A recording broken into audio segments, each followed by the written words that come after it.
আজকের এই ভিডিওতে আলোচনা করব মহান আল্লাহ তাআলার অপরূপ সৌন্দর্যের সৃষ্টি সমুদ্র আর পাহাড়কে নিয়ে। তাই ভিডিওটি ধৈর্য ধরে সবাই দেখবেন এবং ভালো লাগলে পেজটি ফলো দিয়ে পাশে থাকবেন। সজীব একজন তরুণ, যার মন সবসময় প্রকৃতির প্রতি কৌতূহলে ভরা। একদিন সে ঠিক করলো যে জীবনের একঘেয়েমি কাটানোর জন্য প্রকৃতির কাছে যাবে, সমুদ্র আর পাহাড়ে। সজীব ঢাকার ব্যস্ত জীবন ছেড়ে সমুদ্রের তীরে পৌঁছালো। সেখানে দাঁড়িয়ে সে বিস্ময়ে তাকিয়ে রইল বিশাল সমুদ্রের দিকে। ঢেউগুলো আছড়ে পড়ছে তীরে, আর সেই বিশাল নীল জলরাশির গভীরতা তার মনে এক অদ্ভুত প্রশান্তি এনে দিল। বাতাসে সাগরের লবণাক্ত গন্ধ আর ঢেউয়ের গর্জন যেন তার হৃদয়ের প্রতিটি কোণ ছুঁয়ে গেল।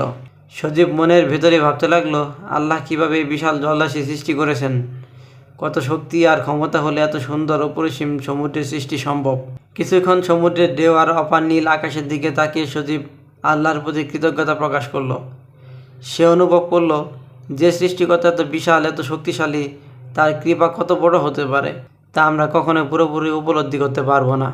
সমুদ্রের ঢেউয়ে যেন আল্লাহর সৃষ্টি সুর ভেসে আসছিল। এরপর সজীব পাহাড়ে যাওয়ার জন্য রওনা দিল।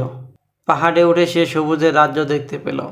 চারপাশে বিভিন্ন প্রজাতির গাছপালা, বিভিন্ন রঙের ফুল আর পাখির গান যেন প্রকৃতিকে এক অন্যরকম রূপে ফুটিয়ে তুলেছে। পাহাড়ের উঁচু থেকে চারপাশে সবুজ প্রকৃতি আর নীল আকাশের মিল দেখে সজীব আবার মুগ্ধ হয়ে গেল। পাহাড়ের চূড়ায় উঠে সে অনুভব করলো এক ধরনের শক্তি, যেন পৃথিবীর উপর সে অন্যরকম নজরে তাকাতে পারছে।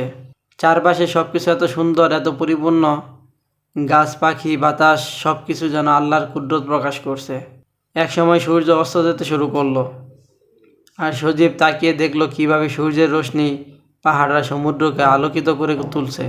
সেই সময় আলোর রং বদলাচ্ছিল, আকাশ রক্তিম হয়ে উঠছিল, আর সজীব বুঝতে পারছিল যে প্রকৃতির প্রতিটি রূপে আল্লাহর অসীম ক্ষমতার নিদর্শন। পাহাড়ের চূড়ায় বসে সজীব অনুভব করলো প্রকৃতি তাকে অনেক কিছু শিখিয়েছে। এই বিশাল সমুদ্র, পাহাড় আর বিস্তৃত আকাশ, সব কিছুই যেন আল্লাহর রহমতের কথা স্মরণ করিয়ে দেয়। সেই মুহূর্তে সজীব মনে মনে দোয়া করলো, হে আল্লাহ, তুমি যে এত সুন্দর সৃষ্টি আমাদের দিয়েছ, তার জন্য তোমার অসীম শুকরিয়া। তোমার সৃষ্টি যেন আমাদের কাছে সবসময় শিক্ষার উৎস হয়ে থাকে। সজীব এই ভ্রমণ থেকে ফিরে এসে বুঝলো প্রকৃতির কাছ থেকে শেখার অনেক কিছু আছে। আল্লাহর সৃষ্টি আমাদের শিক্ষা দেয় বিনয়, ধৈর্য আর আল্লাহর প্রতি কৃতজ্ঞতা প্রকাশ করতে।